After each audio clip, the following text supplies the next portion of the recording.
तंत्राची वेधवाणी, कृषी तंत्राची ही मंत्रवाणी. किसान वाणी, किसान वाणी, किसान वाणी, किसान वाणी. सफल शेतीची भाष्यवाणी, पेरन काढन सांगे वाणी, शेती सुखाची आधारवाणी. किसान वाणी, किसान वाणी, किसान वाणी, किसान वाणी, किसान वाणी, किसान वाणी, किसान वाणी, किसान वाणी, किसान वाणी, किसान वाणी, किसान वाणी, किसान वाणी, किसान वाणी, किसान वाणी, किसान वाणी, किसान वाणी, किसान वाणी, किसान वाणी. भारत सरकारच्या कृषी आणि शेतकरी कल्याण मंत्रालयाच्या वतीने प्रायोजित किसान वाणी या कार्यक्रमामध्ये सादर करते सूरज गोळे यांच्यासह मी संपदा ढोके आणि मी किशोर कुकडे आपलं सहर्ष स्वागत करीत आहोत. नमस्कार संपदा, आज आपण शेतकरी बंधूंना काय ऐकवणार आहोत? किशोर, आज शेतकरी बंधू भगिनींना आपण ऐकवणार आहोत शेतकऱ्यांसाठी खरीप पीक स्पर्धा याविषयी मुलाखत, आणि त्यासह आपले दैनंदिन कार्यक्रम आहेतच. तर ऐकत रहा किसान वाणी.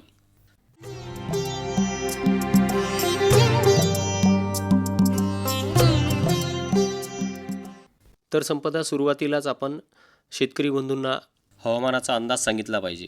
बिलकुल. तर मंडळी, ग्रामीण कृषी मौसम सेवा डॉक्टर पंजाबराव देशमुख कृषी विद्यापीठ अकोला आणि भारत मौसम विभाग यांच्याकडून प्राप्त जाणून घेऊया उद्याचा हवामानाचा अंदाज. पाऊस अंदाजे 11.2 मिलीमीटर, कमाल तापमान 31.6 अंश सेल्सिअस असू शकतं, किमान तापमान 24.8 अंश सेल्सिअस असू शकतं. सकाळची सापेक्ष आर्द्रता अंदाजे 88%, दुपारची सापेक्ष आर्द्रता अंदाजे 59%, वाऱ्याचा ताशी वेग 13.5 किलोमीटर प्रति तास असू शकतो आणि आकाश ढगाळ राहील. तर शेतकरी बंधू भगिनींनो, आताच आपण जाणून घेतला ग्रामीण कृषी मौसम सेवा डॉक्टर पंजाबराव देशमुख कृषी विद्यापीठ अकोला आणि भारत मौसम विभाग यांच्याकडून प्राप्त उद्याचा हवामानाचा अंदाज.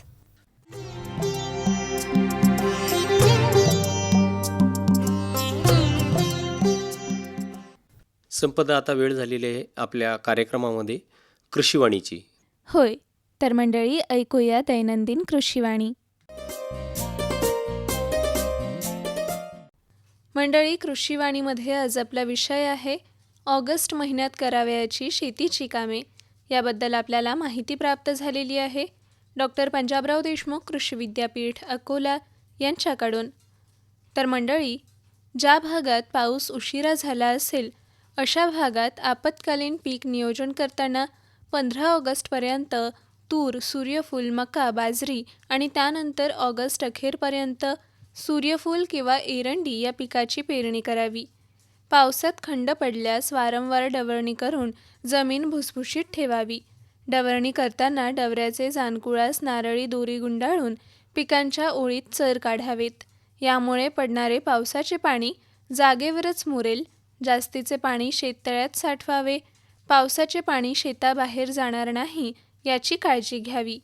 सोयाबीन पीक फुलोरावस्थेत असताना 2% युरियाची फवारणी करावी.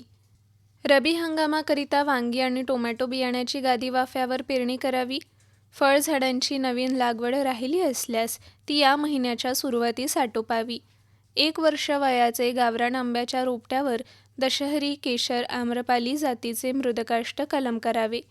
1 ते 4 वर्षे वयाचे संत्रा, मोसंबी फळझाडाचे खुंटावरील फूट आणि पानसोट वरचेवर काढावेत. खोडाजवळ पावसाचे पाणी साचू देऊ नये. तर शेतकरी बंधू भगिनींनो, आताच आपण कृषीवाणीमध्ये जाणून घेतली ऑगस्ट महिन्यात करावयाची शेतीची कामे याविषयी माहिती, जी आपल्याला प्राप्त झाली होती डॉक्टर पंजाबराव देशमुख कृषी विद्यापीठ अकोला यांच्याकडून.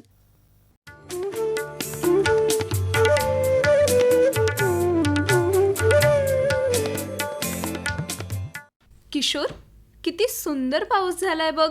आपल्या शेतातली सगळी पिकं अगदी आनंदाने डोलतायत आणि या पिकांमध्ये तर आता स्पर्धासुद्धा बघायला मिळते. कोणतं पीक पुढे जाणार आहे याची. संपदा, पिकांमध्येच नाही तर आता शेतकऱ्यांमध्ये सुद्धा स्पर्धा होणार आहे. ती कशी? तर आजची मुलाखत तू ऐक आणि शेतकरी बंधूंनो, तुम्ही सुद्धा ऐका.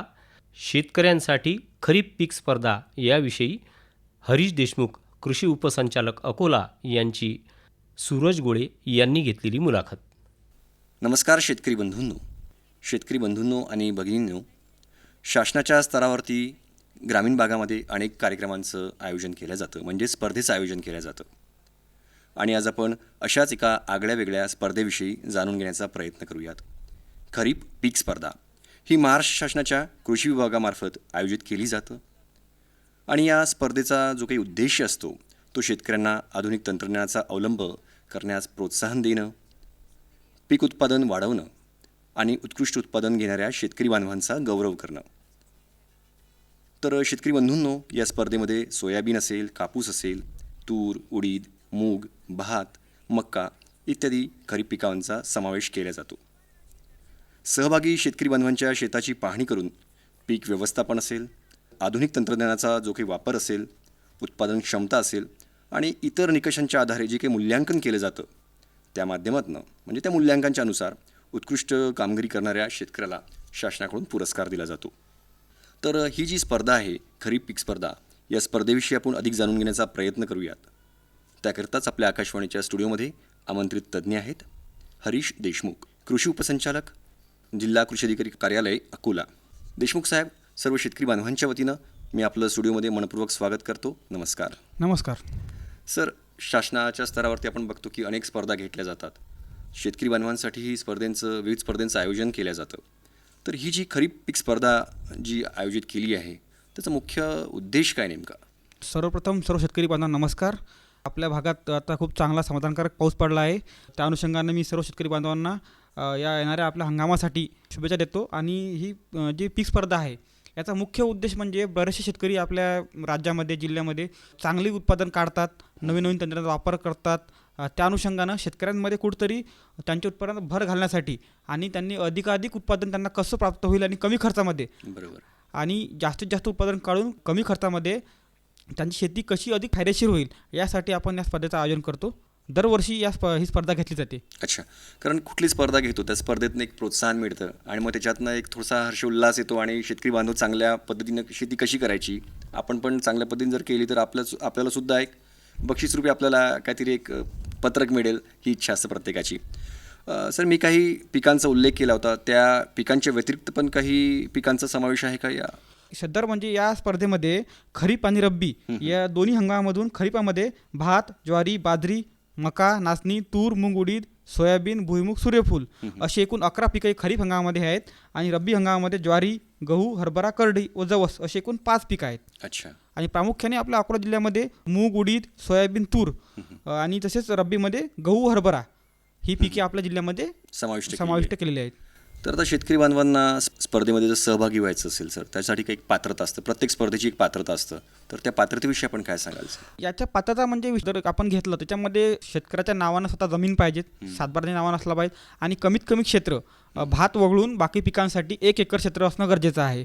त्याच्यानंतर शेतकरी स्वतः 1 एकरासाठी किंवा मग त्याच्या संपूर्ण क्षेत्रासाठी या समावेश करू शकतो. आणि प्रथमच यावर्षीपासून आता ऑनलाईन आपण एक पोर्टल तयार केलं आहे कृषी विभागाच्या माध्यमातून. त्या पोर्टलवर शेतकऱ्यांना नोंदणी करायची आहे व याची जी फीज वगैरे एक शुल्क आकारले जाते याच्यासाठी स्पर्धेसाठी, त्यामध्ये सर्वसाधारण प्रवर्गासाठी 300 रुपये व आदिवासी प्रवर्गासाठी किंवा अनुसूचित जमाती प्रवर्गासाठी 150 रुपये असे शुल्क घेतले जाते. एकाच परिवारातले जास्त सदस्यांना सुद्धा या स्पर्धेमध्ये सहभाग घेता येतं का? की हां, एका परिवारातील म्हणजे एकच कुटुंब असते, एका कुटुंबाला एकच. कारण त्याचा ॲग्रिस्टॅक जो ID असते, आता सर्व योजनांमध्ये ॲग्रिस्टॅक आपलं अनिवार्य केलेलं आहे, त्यामुळे ॲग्रिस्टॅक असणं हे अनिवार्य आहे योजनेमध्ये. अच्छा. तर सर, स्पर्धा म्हटलं तर अर्ज करण्याची प्रक्रिया आहे आणि त्याची अंतिम तारीख सुद्धा आहे, त्याविषयी आपल्या शेतकरी बांधवांना कशा पद्धतीने आपण सांगाल? याच्याविषयी सांगताना अंतिम तारीख आज 31 जुलै होती, परंतु शासनाने ही तारीख आता सर्वांना अंदाजी बाब आहे की 10 ऑगस्टपर्यंत म्हणजे मूग आणि उडीदसाठी 10 ऑगस्टपर्यंत वाढवलेली आहे. आणि बाकी पिकांसाठी सोयाबीन असेल, तूर असेल, भुईमूग असेल या पिकांसाठी 31 ऑगस्टपर्यंत ही तारीख वाढवलेली आहे. व यासाठी एक पोर्टल आहे कृषी विभागाचं, कृषी.महाराष्ट्र.in. याच्यावरती जाऊन शेतकऱ्यांना त्यांचा जो ॲग्रिस्टॅक आहे, ॲग्रिस्टॅक ID जो आधारशी लिंक आहे, त्यांचा आधार संलग्नित मोबाईल क्रमांकाशी लिंक आहे, त्याच्यावरती OTP येईल. त्या OTP प्रविष्ट करून त्यात पुढे जायचं आहे. मग ते सदस्य शेतकऱ्यांनी कोणतं पीक निवडायचं आहे, त्यात असे विविध बाबी त्यात उल्लेख केलेला आहे. त्या अनुषंगाने सर्व शेतकऱ्यांना घरी बसूनच ऑनलाईन फॉर्म भरता येते, कुठलंही याच्यामध्ये ऑफलाईन डॉक्युमेंट भरण्याचं काम नाही आहे. एखाद्या शेतकरी बांधवांना ऑनलाईन फॉर्म भरता येत नाही, मग त्यांनी कुठे जाऊन तो फॉर्म भरावा? जर समजा शेतकऱ्यांना काही अडचणी असतील ऑनलाईन फॉर्म भरण्यात, तर त्यांनी त्यांच्या गावच्या सहाय्यक कृषी अधिकारी यांच्याशी करून चर्चा करून संपर्क करून त्यांच्या माध्यमातून हा भरून घ्यावा. अच्छा अच्छा. सर, आता शेतकऱ्यांचं जे काही मूल्यांकन केलं जाणार आहे त्यासाठी काही निकष असतील, तर ते निकषांचं कशा पद्धतीने अवलोकन केलं जाणार आहे? सदर मूल्यांकन सहाय्यक कृषी अधिकारी जे प्रत्येक गावामध्ये आमचे कृषी विभागाचे काम करतात त्यांच्या मार्फत सदर प्लॉटची पाहणी होईल. त्या सदर प्लॉटच्या मध्ये जे आमचे पीक कापणी प्रयोग होतात, म्हणजे आम्ही जे सांख्यिकी पीक विम्यासाठी किंवा इतर बाबींसाठी जे आम्ही पीक कापणी प्रयोग राबवतो तशाच पद्धतीचे प्लॉट असे विविध पिकांसाठी म्हणजे 20x10 असतील, 20x5 असतील, त्यातून त्याचं सदर जे पीक कापणी होणार आहे ही ते समिती राहणार आहे एक गावस्तरावरील. त्यामध्ये तालुका कृषी अधिकारी अध्यक्ष असतील आणि त्या गावाचे सहाय्यक कृषी अधिकारी हे त्याचे सर्व सचिव असतील. त्यामध्ये गावातील ग्राम कृषी विकास समिती सदस्य राहतील, सरपंच राहतील, त्यानंतर व आमच्या कृषी विभागाचे काही पंचायत समितीचे कृषी अधिकारी, संबंधित मुख्यालयाच्या मंडळ कृषी अधिकारी हे प्रत्यक्ष फक्त शेतकऱ्यांनी 15 दिवस अगोदर पीक कापणीच्या संबंधित तालुका कृषी अधिकाऱ्यांना कळवायचे आहे. व नंतर सदर ज्या दिवशी जे पीक काढणार आहेत त्या दिवशी प्रत्येक समितीसमोरच ते पीक काढणी त्यांची होईल व येणारं उत्पन्न ते नोंद घेतील. याच्यामध्ये शेतकऱ्यांनी 2-3 म्हणजे एक रेकॉर्ड ठेवायचा आहे की मला किती खर्च आला, म्हणजे एखादं पीक घेताना मी कोणकोणते इनपुट्स म्हणजे निविष्ठा वापरल्या, त्याचा खर्च किती आला, नांगरणीचा खर्च असेल, फवारणीचा खर्च असेल, सिंचनाचा खर्च, ते पूर्ण रेकॉर्ड त्याला मेंटेन करायचा आहे. व हे सर्व दस्तावेज पीक कापणी जेव्हा होणार तो दस्तावेज आणि झालेला खर्च या सर्व दस्तावेजच्या अनुषंगानं त्याची अंतिम निवडीसाठी हे सर्व बाबी विचारात घेतल्या जातील. यामुळे या स्पर्धेमुळे शेतकऱ्यांना कुठला फायदा होणार आहे? मग या शेतकऱ्यांमुळे शेतकऱ्यांमध्ये एक कुठंतरी स्पर्धेची भावना तर वाढणार आहे, हा एक महत्त्वाचा उद्देश आहे. परंतु याद्वारे शेतकऱ्यांना स्वतःला बक्षीस तर राहायचं, बक्षीस तर हे वेगळी बाब आहे, पण नवनवीन तंत्रज्ञान कसं आपण वापरून आपलं उत्पन्न कसं वाढू शकतो आणि कमीत कमी खर्चामध्ये, बरोबर, याची शेतकऱ्यांना कुठेतरी एक माहिती होईल आणि तंत्रज्ञान स्नेही हा शेतकरी होईल आणि एक स्पर्धा वाढेल. स्पर्धा उत्पादकता आणि उत्पन्न तर वाढणारच आहे, बरोबर. पण कुठेतरी शेतकऱ्यांना पण स्वतःला तालुका पातळीवर, जिल्हा पातळीवर एक संधी मिळेल की मी काहीतरी करू शकतो, मी काहीतरी वेगळं करत आहे आणि मी प्रगतीशील म्हणजे माझ्या शेतामध्ये प्रगती मी साधत आहे. सर, तुम्ही आता तंत्रज्ञानाचा उल्लेख केला. इथं आधुनिक तंत्रज्ञानाचा जे काही शेतकरी बांधव वापर करतील सर, त्यांना काय असं विशेष प्राधान्य दिलं जाणार आहे का या स्पर्धेमध्ये? आता विशेष प्राधान्य जे शेतकरी अर्ज करतील त्यांचे तर आपण अर्ज पूर्ण येणारच आहोत, बरोबर. जे पण तंत्रज्ञान जर वापरत असतील तर साहजिकच उत्पन्न वाढणार आहे. आणि आपला मेन उद्देश याच्यामध्ये काय, उत्पादन खर्च कमी करून उत्पादन वाढवणं. कारण जर आपण एक निकष याच्यामध्ये असा पण एक आहे की समजा जर काही सध्या 2-3 शेतकऱ्यांचे समान म्हणजे उत्पन्न आलं तर याच्यामध्ये एक निकष असा आहे की ज्या शेतकऱ्यांचं उत्पादन खर्च कमी असेल त्याची आपण त्याच्यामध्ये निवड करणार आहे. बरोबर. आणि त्यांनी कुठल्या तंत्रज्ञानाचा अवलंब केला हे सुद्धा त्याला हो, हे पण आपण तो दस्तावेज आपण घेणार त्यांच्याकडून की तुम्ही कोणकोणतं नवीन तंत्रज्ञान यामध्ये वापरलं, त्यानंतर तुम्हाला खर्च किती आला, हे सर्व बाबी आपण त्यामध्ये घेतलेल्या आहेत. सर, आता उत्पादन वाढवण्यासाठी ही स्पर्धा घेतल्या जात आहे आणि जो काही आपला इनपुट कॉस्ट आहे ती कशा पद्धतीने कमी केल्या जाईल त्याच्यावरतीच लक्ष आहे या सगळ्या गोष्टीमध्ये. तर आता उत्पादन वाढण्यासाठी कुठल्या अशा बाबी आहेत त्याच्यावरती शेतकरी बांधवांनी लक्ष केंद्रित करायला हवं? आता उत्पादन वाढण्यासाठी प्रामुख्यानं जर आपण आपल्या जिल्ह्यामध्ये सोयाबीनचा खूप मोठा एरिया आहे आणि कपाशीचा एरिया आहे, तर सोयाबीनमध्ये जर आपण बघाल तर BBF पद्धतीनं आपण जर सोयाबीन पेरलं तर आज तुम्ही बघसाल आज काल आणि आज खूप पाऊस पडला आणि ज्या शेतकऱ्यांनी BBFद्वारे पेरणी केलेली होती त्यांच्यामधून जो पाऊस आहे तो तिथं थांबला नाही, तो वाहून गेला पाऊस. किंवा मग कमी समजा जेव्हा पाऊस पडतो तेव्हा त्या बेडमध्ये समजा पाणी साचून ते पाणी जेव्हा टंचाईच्या काळात जेव्हा म्हणजे आपलं स्कार्सिटी जेव्हा येते तेव्हा ते उपलब्ध होते. मग असे BBF तंत्रज्ञान असेल किंवा मग जैविक खतांचा वापर करून असेल किंवा इतर माध्यमातून समजा विविध जैविक आपण फवारणी करून आपण आपला नवीन उत्पादन वाढवू शकतो आपण त्यामध्ये. अच्छा सर, आता ही जी खरीप पीक स्पर्धा आहे तर आपण एका मुख्य मुद्द्याकडे तर वळूया की कारण कुठल्याही स्पर्धेमध्ये एक विजेता असतो आणि त्याला पुरस्कार दिला जातो. तर यामध्ये ज्या विजेत्यांना कुठल्या पद्धतीने पुरस्कार दिला जाणार आहे? याच्यामध्ये 3 स्तर आहेत, तालुका स्तरावर, जिल्हा स्तर आणि राज्य पातळीवर. तर तालुका स्तरावर प्रथम बक्षीस आहे 5,000 आणि प्रमाणपत्र, आपण त्याच्यातून गौरव करतो. त्यानंतर दुसरं बक्षीस तालुका स्तरावरचं आहे 3,000 रुपये रोख प्रमाणपत्र. त्यानंतर तिसरं बक्षीस तालुका स्तरावरचं आहे 2,000 रुपये रोख व प्रमाणपत्र.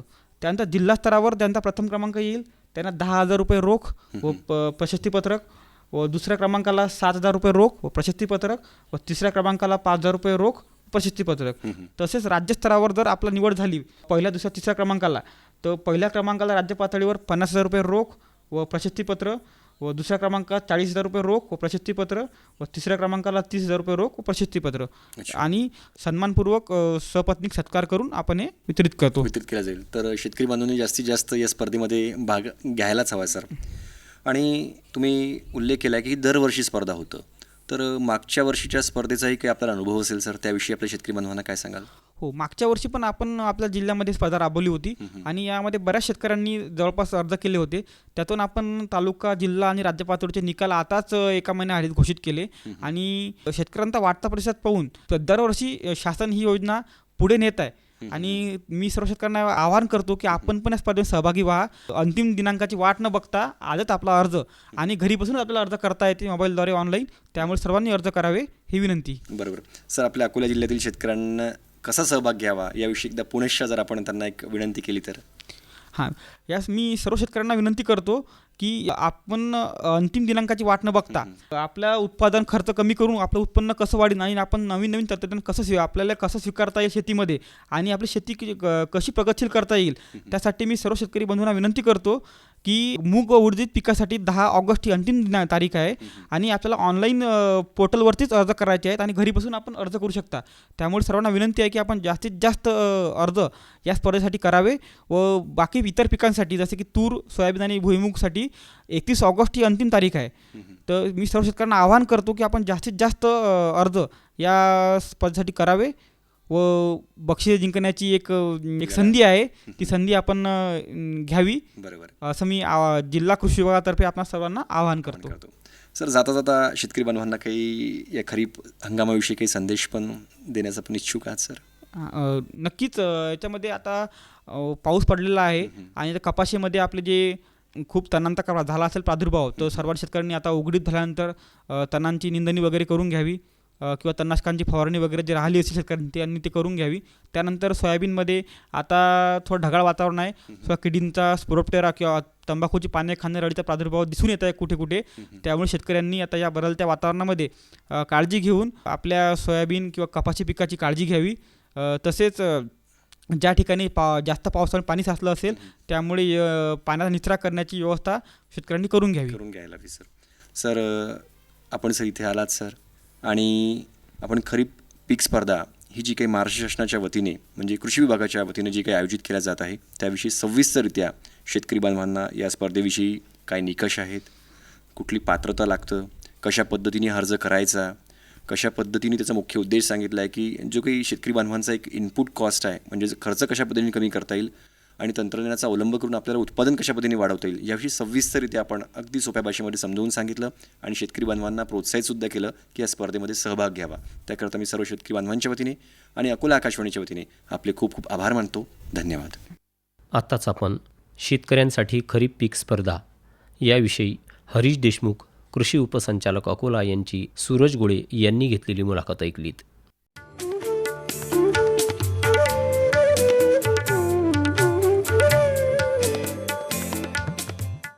मला वाटतं संपदा, आपण शेतकरी बंधूंना आजचे कृषी मालाचे बाजारभाव सांगितले पाहिजे. नक्कीच. शेतकरी बंधू भगिनींनो, आता ऐकूया कृषी उत्पन्न बाजार समिती अकोला यांच्याकडून प्राप्त कृषी मालाचे आजचे बाजारभाव. हे बाजारभाव कमीत कमी ते जास्तीत जास्त अशा स्वरूपाचे असतील.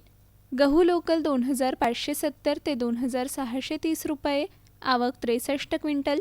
मूग 7100 ते 7100 रुपये, आवक 6 क्विंटल. तूर 7500 ते 8,025 रुपये, आवक 141 क्विंटल. हरभरा 5,395 ते 6,275 रुपये, आवक 138 क्विंटल. पांढरा हरभरा 4,000 ते 4,000 रुपये, आवक 1 क्विंटल. तर सोयाबीन 6,000 ते 7,345 रुपये, आवक 269 क्विंटल. तर शेतकरी बंधू भगिनींनो, आताच आपण जाणून घेतले कृषी उत्पन्न बाजार समिती अकोला यांच्याकडून प्राप्त कृषी मालाचे आजचे बाजारभाव.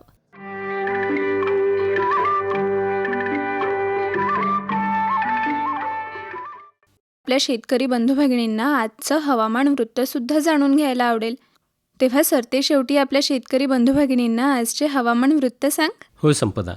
तर शेतकरी बंधूंनो, सरते शेवटी जाणून घेऊया आजचं हवामान वृत्त. आजचं कमाल तापमान 30.8 अंश सेल्सिअस, किमान तापमान 23.8 अंश सेल्सिअस, प्रखर सूर्यप्रकाश 0 तास, हवेचा ताशवेग 7.7 किलोमीटर, सकाळची आर्द्रता 92% तर दुपारची आर्द्रता 68% एवढी होती. बाष्पीभवनाचा वेग 1.1 मिलीमीटर. कालचा पाऊस 27.4 मिलीमीटर एवढा नोंदवला गेला, तर आजपर्यंतचा एकूण पाऊस हा 359.9 मिलीमीटर एवढा नोंदवला गेला. आत्ताच आपण हवामानशास्त्र विभाग डॉक्टर पंजाबराव देशमुख कृषी विद्यापीठ अकोला यांच्याकडून प्राप्त हवामान वृत्त जाणून घेतलं. आणि आजच्या हवामान वृत्तासोबतच आपल्या आजच्या किसानवाणीची वेळसुद्धा संपलेली आहे. तेव्हा मला किशोर कुकडेला आणि संपदा ढोकेला निरोप द्या. नमस्कार. आजच्या किसानवाणी कार्यक्रमाचे सादरकर्ते होते सूरज गोळे.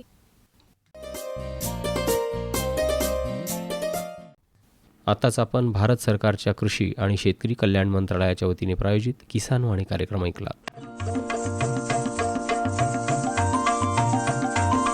किसानवाणी किसानवाणी किसानवाणी किसानवाणी हिरव्या स्वप्नांची साध्यवाणी प्रगत योगाची वेधवाणी कृषी तंत्राची ही मंत्रवाणी किसानवाणी किसानवाणी किसानवाणी किसानवाणी सफल शेतीची भाष्यवाणी पेरन काढन सांगे वाणी शेती सुखाची आधारवाणी किसानवाणी किसानवाणी किसानवाणी किसानवाणी किसानवाणी किसानवाणी किसानवाणी किसानवाणी किसानवाणी किसानवाणी किसानवाणी किसानवाणी किसानवाणी किसानवाणी किसानवाणी किसानवाणी किसानवाणी किसानवाणी